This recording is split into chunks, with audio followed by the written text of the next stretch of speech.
welcome to Herb Drury. It was an evening of appreciation for a man who's devoted his life to music, teaching it and performing it.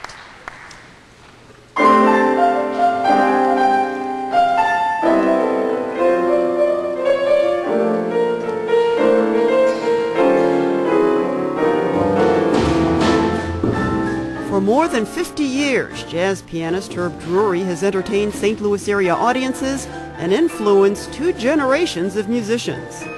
I never did sit down and say, I'm going to be a musician. Whether or not I wanted to be a musician, I got to be one. As a child growing up, did you have the requisite piano lessons that lots of middle-class kids did? How did that work? How did you get into music? I had a little bit of that, and I must admit by probably 9 or 10, I was a dropout, which I've seen plenty of that as a teacher, you know. But along came, I don't know, I was around 11 or 12, I guess. Along came Boogie Woogie, and that won me into music more than anything I can think of. I just started doing that on my own, you know, and all of a sudden my parents are going, hey, what's with Hubert? Hubert's my real name. By the time Drury was 16, he was performing at various functions with different groups in East St. Louis. Jazz, however, was not yet part of his repertoire. At the same time, Drury was in school. He studied piano performance at the former St. Louis Institute of Music, earned a bachelor's degree in 1946, then a master's. Right after I finished getting my master's degree, I went in to the Air Force, and for 4 years I was drafted. And at that time, we had an extra month to enlist in whatever branch of service we wanted to, which was kind of neat because I had some good friends that were in an Air Force band, and they got me into that band, so I was a musician through the whole time. That was during the Korean War. After the Air Force, Drury again found himself on parallel tracks. Having married while in the service, Drury needed a job and was offered one as a teacher at his alma mater. He continued to perform and could play a classical concerto or a popular tune with equal ease. But as his personal style developed, Drury found it leaning toward jazz. There was a group in the late 50s and early 60s called Jazz Central, and it was a really good group, and I was the pianist with that group. And so that really started building my jazz repertoire, and then we got the trio together.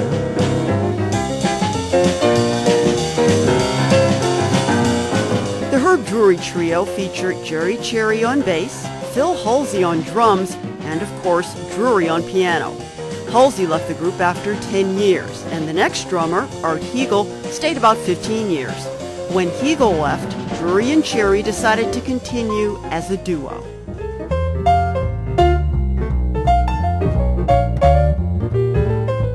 Jerry and I had been together for 46 years as co-arts and playing music. And then Jerry passed away, I think it was 03, early in that year. So that's the end of the original trio and duo. And now I'm just kind of freelancing and doing this and that. And the entire time, Drury has also been a teacher. He spent a decade at the St. Louis Institute of Music and another 22 years at the University of Missouri-St. Louis. Maybe 8 bars, maybe. Currently, he gives private piano lessons to adults in his Brentwood studio.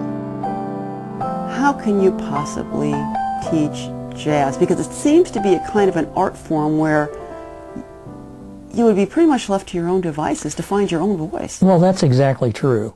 And the only thing you can do is teach and provide the student with the necessary tools that would be used, like harmonies, learning chord voicings, learning chord structures, studying rhythms, and so forth and so on. And once the student learns that, they're pretty much on their own. Can you, like right now, like take a piece, maybe a Cole Porter piece, and do it in the Herb Drury style? Or any other... Well, I don't know as necessarily would... Let's say a song like I Love You.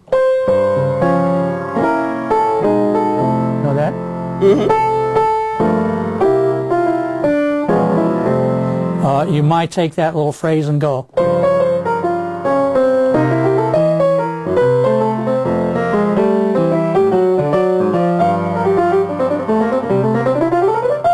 And everybody says, that's not I love you. Why don't you play the melody? And of course, this has always been one of the great conflicts with jazz and the general mass, because the player will certainly get away from the melody of the tune. And that's the whole point of it.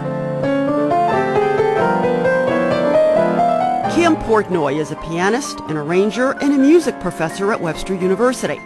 He was a junior high school student when he started studying classical piano with Herb Drury and later jazz. These days, Portnoy calls on Drury for input on his work. Here, they're running through Portnoy's arrangement of the tune Some Time Ago for the Drury tribute. Did a variety of things with Herb. But you learn more than just music from Herb. You learn discipline, first of all. I was a slow learner on that aspect of things. I'm still trying to pick that up from Herb. And organization. You learn the value of work, because Herb values that very highly. You learn about love of music, and love of other human beings, because Herb is extremely generous spirit. One of Herb Drury's biggest fans intended to study with him years ago, but an opportunity to perform on the road got in the way.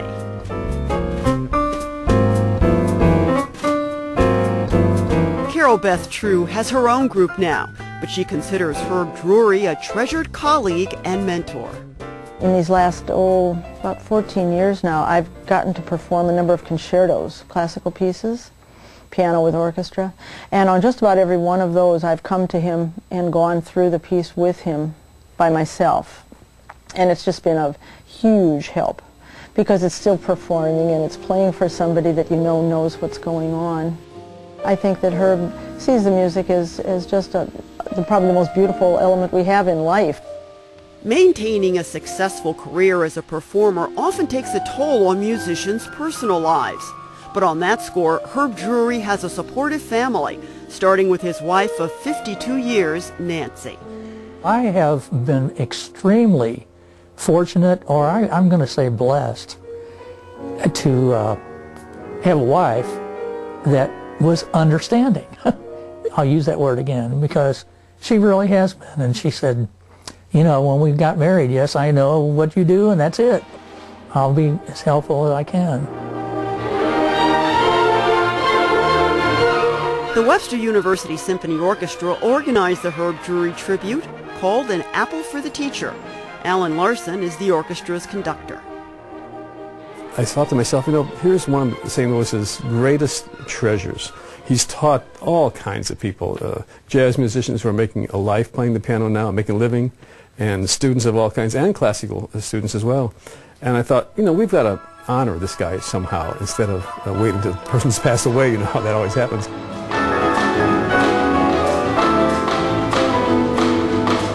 My first intention was to say no to this, and I finally realized that, well, my whole life has led to this, and I've got to do it. Like it or not, I've got to do this, you know. And it gave fans the chance to show their appreciation for Drury's recordings, for the years he and Jerry Cherry performed at the Ritz-Carlton, and for all the music and life lessons he shared. But how would Drury himself like most to be remembered? Just as a friend, I guess, you know. What else is there?